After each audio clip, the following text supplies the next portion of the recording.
Good morning. This is Pastor Rick. I am with Bethel Community Church. I am for him and for his. And I trust you are having a good day. And even if it's evening or early morning when you happen to take this Bible study in, I hope you are still having a good day. Um, Let me tell you an interesting story. Um, the story involves Niagara Falls. Have you ever been there? I have. It's an amazing, amazing place. Really, Niagara Falls is three falls, I guess. It's the American Falls, it's the Bridal Veil Falls, and it's the Horseshoe Falls. And they're all kind of there in the same area. And just an amazing fact about Niagara Falls is that the flow of water going over Niagara Falls is 3,160 tons of water every second. Not minute, not hour, every second. 3,160 tons of water flow over the Niagara Falls. So it's an awesome place, and it's worth seeing if you ever get a chance. It will just amaze you, kind of like a Grand Canyon type experience. Well, back in the day, in 1847, there was no good way to see all the different perspectives or views available for Niagara Falls. And so somebody got a bright idea to build a suspension walking bridge across the chasm. So in 1847, Charles Ellet was an engineer who was commissioned to design and build a suspension walking bridge. So naturally, he looked for the narrowest place he could set this thing. And the narrowest place was something like 800 feet that would still need to be spanned.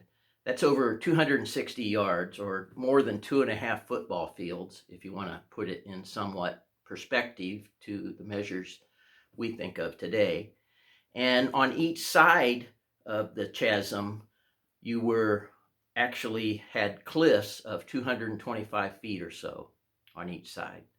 So you have 3,160 tons of water rushing through every second, and you're building a footbridge that is a suspension. It means it swings and sways over that.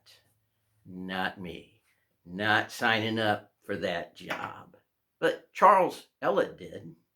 And so the question is, in 1847, with existing technology, how do you even get started?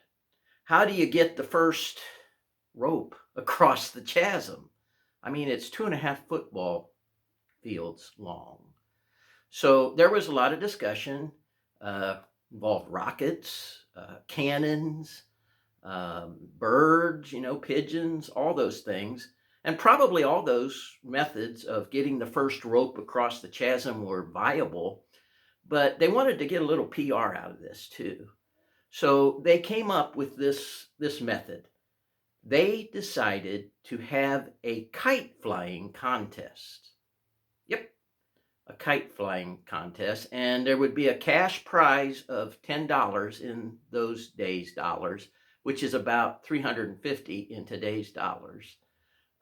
For the person that was able to successfully fly a kite across the chasm to the other side and secure a kite string. A kite string. Well, it was actually done by a 15-year-old. And this contest took place during the entire month of January 1848. So freezing cold. If you've ever been to the Niagara Falls area or the Buffalo, New York area, Lake Erie region, it gets cold up there. I've been there a few times. And so after many attempts by many people and many attempts by the actual eventual winner, whose name was Horman Walsh, there was success. Horman Walsh was 15 years old. So now that's done. Great. You can fly a kite across the chasm. But how can a kite string provide the start of all the steel cabling and heavier rope that would undoubtedly be necessary to convince anybody in their right mind to walk across that chasm on a suspension bridge. Well, here's how they did it. Once the kite string was on the other side, they tied a stronger rope to it and pulled that stronger rope across with the kite string. Now they have a stronger rope, and they kept doing that over and over until they actually got some steel cables and enough cabling to eventually be able to precariously walk across that thing and form the details of a walking suspension bridge. But it all started with a kite string. That brings us to habit 4 in our discipleship, Bible study, life application series entitled Win the Day. And that habit is simply this: we need to learn to fly the kite. Now, for some of us, you already knew, we need to relearn, okay? So far, we have talked about flipping the script, kissing the wave, and eating the frog. Yummy. Got a lot of comments on that one. And yes, it was a live frog. Now we are getting a little more back to normal, if that's possible with me, maybe. And we're talking about learning to fly the kite in order to be a more successful and growing disciple of Jesus Christ. So Pastor Rick, and yes, I did say pester. I say that on purpose. That's not a slip of the tongue. Why do we need to develop this habit of flying the kite? Well, here it is, my friends. Each of us, you and I together, each of us daily find ourselves dealing with some challenge, some obstacle, some defeat, some fear, some frustration, some stress that just seems way too big for us to handle. And it just seems overwhelming. So it's just like an undoable. I just got to learn to live with this because I'm never going to beat this. And it seems like with those particular huge or bigger or overwhelming challenges, the more you look at it, the more you try to tackle it, the more overwhelming it sometimes seems to get. Hey, I've been there. I'm there now. You are too. I get it. But be like it just seems like it will be never conquered, never overcome. Here's what you need to do, my friend. You need to get yourself a good kite and some good strong kite string, even though it's light, to enable flying.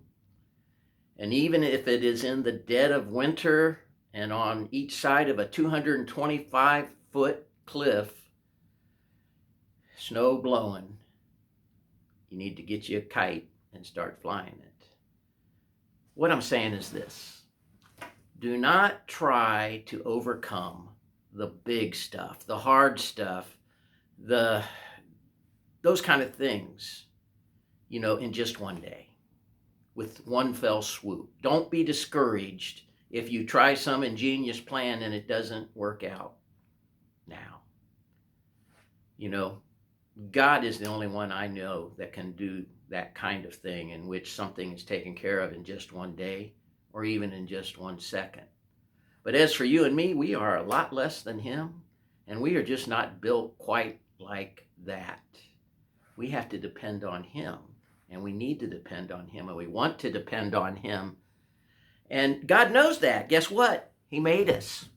So I think he smiles when we continue to fly that kite to try to tackle even the most overwhelming obstacles and challenges we have. And I think he's very interested in it. For all of God's bigness and for all of God's awesomeness, it seems to me he has a remarkable love for our smallness. Doesn't it you? God is great, and not just because nothing is too big for him, but he is also so great and awesome because nothing is too small for him. God is great, not because he is just too big, but also because he can get down to our level. Big things, my friends, almost always start out small. Think about it. You were born, you were a small thing, and then you grew up to be this massive man of muscle and power, a big thing, but you started small. I remember when I moved back to Dayton from Kansas City, needed a job. I found this little design job in a very small company. I think we had 18 people. And I remember being very happy to get it because jobs were scarce then. And I remember praying about that God would give me a place where I could grow. Well, we started out with 18 total employees, like 2 or 3 in engineering, people in shop, people to handle office and that kind of stuff. And by the time I retired, I was a part of a massive corporation that had at that time 250,000 worldwide employees. It started out as small. When the company I started at, it was called TDI, was small. It was just started by a couple engineers from Right Pat, not a big operation. By the time I left, it became part of a massive corporation, but it started small. In referring to the work that was going on to rebuild the Jewish temple in Jerusalem, the prophet Zechariah is given a vision. And he gives us these words about the humble or small beginnings of the temple build. Zechariah 4:6 tells us, "So he said to me," and he's talking about the Lord, "This is the word of the Lord to Zerubbabel." Zerubbabel was the ruler. "Not by might nor by power, but by my spirit, says the Lord Almighty." And my friends, I want to tell you, there are times when you will be frustrated in trying to deal with that overwhelming challenge all at once. And that's when you need to become aware. Is that a word? Become aware of the fact that God covers what you can't. And in the end, it is by his spirit that everything is conquered and everything is fulfilled. And then in Zechariah 4:10, he speaks specifically to small things. He says, "Who dares despise the day of small things?" There you go. "Since the 7 eyes of the Lord that range throughout the earth will rejoice when they see the chosen capstone in the hand of Zerubbabel." That is a vision of heaven's throne that the prophet had. And he is just saying basically that, hey, it's going to take place, even though it seems to not take place, even though it seems like it's just so small and so petty, this thing's never going to get built. So what I'm saying is, tackle that overwhelming thing that you face every day and get frustrated about every day by starting small. Because how you do anything is really indicative of how you will do everything. Let me repeat that.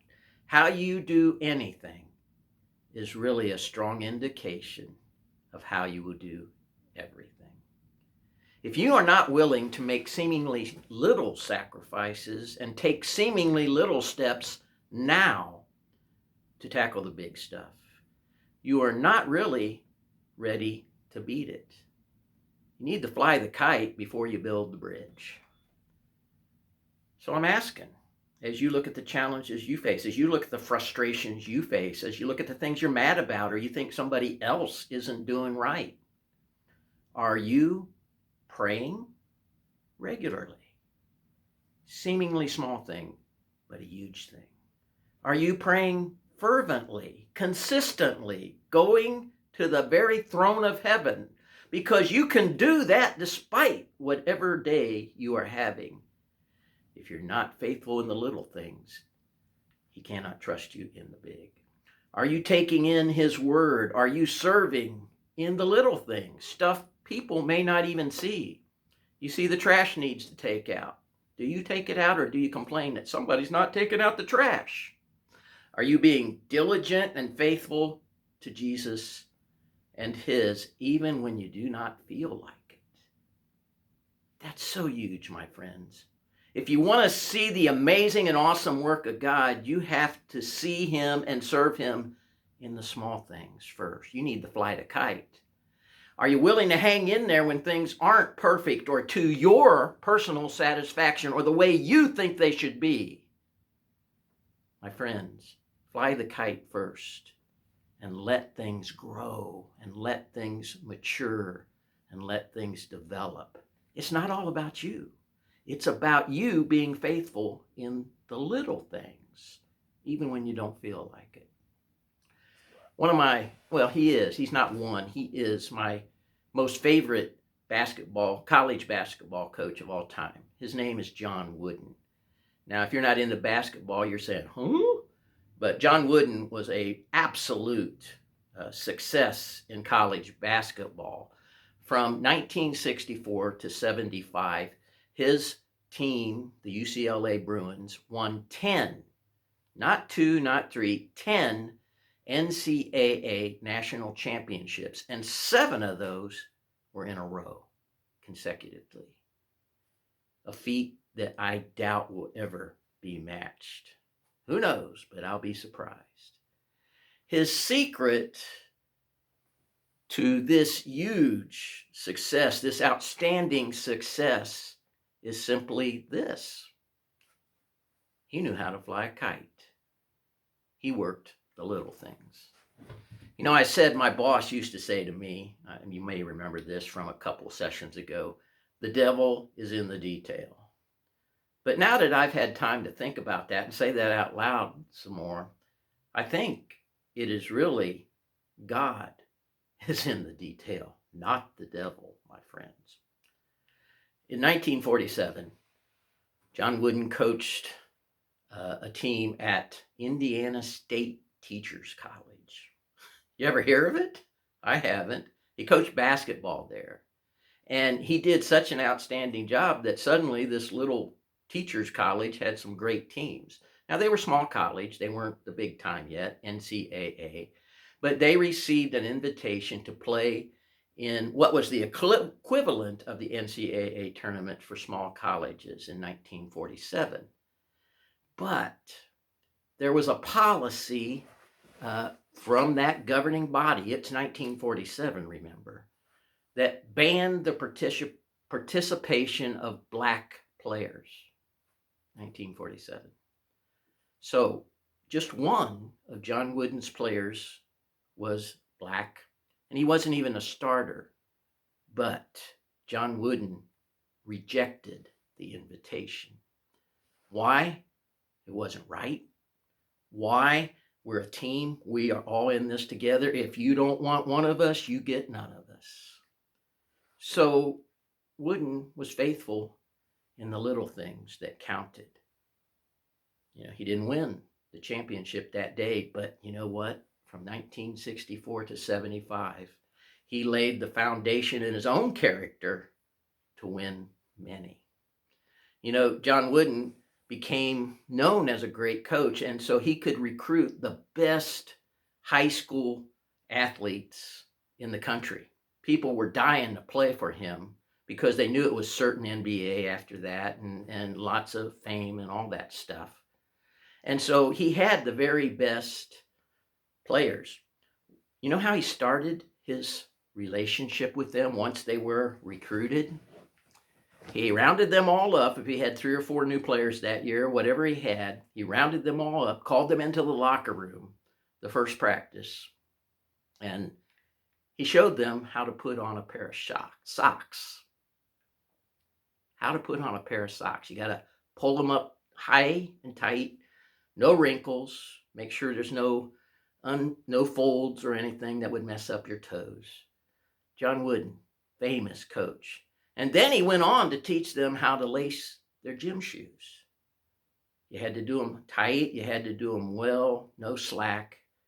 And then he went on to tell them how to tuck in their jerseys. Yeah, that's right.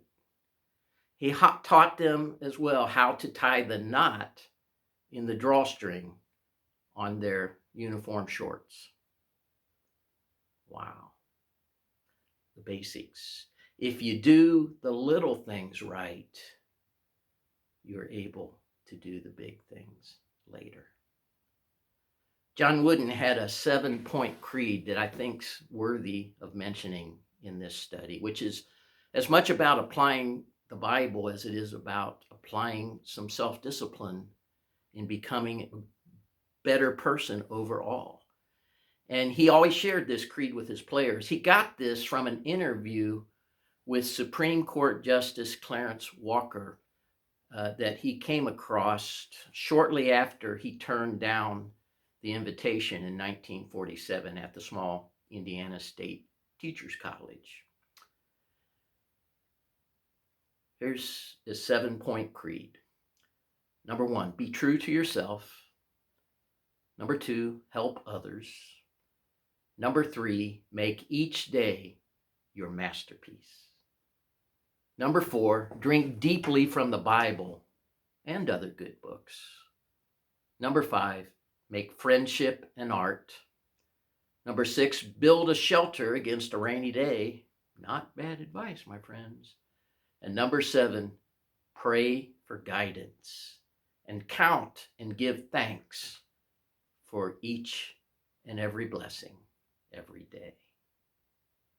Now, these are all great. They really are. But one is especially in sync with our habit 4 we are discussing today.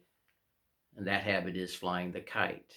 And it is simply this: make each day your masterpiece. So, Pastor Rick, what does that mean applied to my living?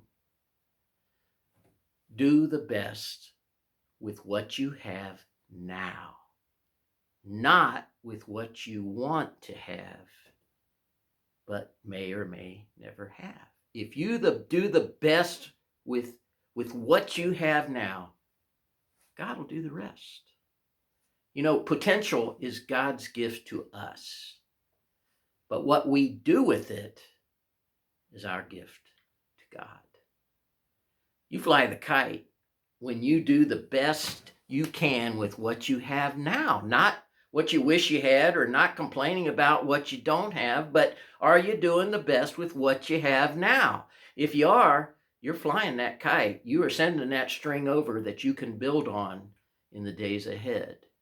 This, my friends, is really what stewardship is all about. It is about every aspect of our life doing our best to give God from what He has given us and shows us to do. So that's how, my friends, you make every day a masterpiece. You don't waste it in complaining.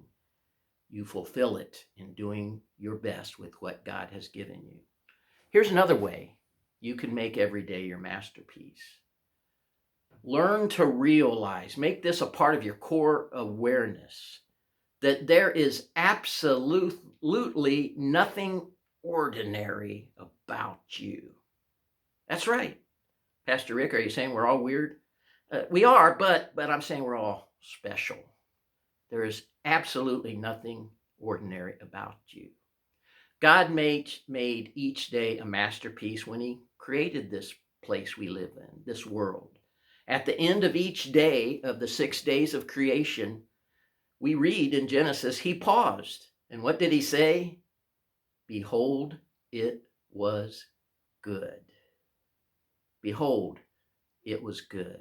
So God is doing something in your day, each day. Pause to realize that even though it may have been defeating, challenging, and not so good, God is doing something with that day. And behold, it is good because it is unique and it is a part of the process, the unique process of Him bringing you to be a closer disciple of Jesus. Even in your struggles, my friends, if you are true to Him, He is working something awesome in you. He is working a masterpiece, not priest. So do not forget that. Flying the kite is actually you appreciating so much that God is in the details of your life.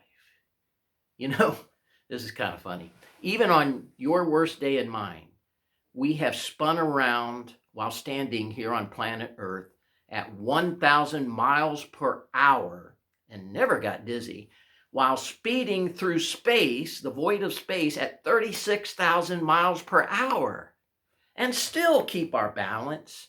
And we have traveled at the end of even our worst day 1.6 million miles through space. You're getting more done than you think. Even on your worst day, your heart has had 100,000 or more beats that it has executed. And it has circulated about 5 quarts of blood through thousands and thousands of miles of veins and capillaries and other little things. I forget their name. And there are an estimated 37 sextillion chemical reactions going on in you at any one given moment. I can't even write the number 37 sextillions. How many zeros is that? So remember, you are a masterpiece. God's working a masterpiece in you. Don't forget to celebrate that. Don't lose track of that. Here's another way to make every day a masterpiece. And we've kind of said this before, but I'm going to say it a little different here. You need to sweat the small stuff. I think somebody wrote a book about that not too long ago. But every time I say not too long ago, it was like 20. I don't know. But sweat the small stuff, because how you do anything is how you probably do everything. Luke 16:10 says, "Whoever can be trusted with very little can also be trusted with much. And whoever is dishonest with very little will also be dishonest with much." How you do the little things is probably how you will do everything. I want to close with this. It's actually a centuries-old proverb. Really seems to fit this session today. You've probably heard it before, but I find it interesting. For want of a nail, the shoe was lost. For want of a shoe, the horse was lost. For want of a horse, the rider was lost. For want of a rider, the message was lost.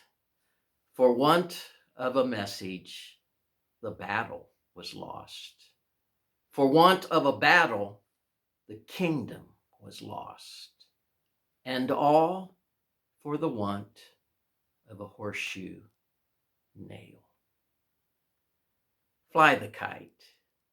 If you do the little things now like they are big things, God will do amazing big things like they are nothing but little things.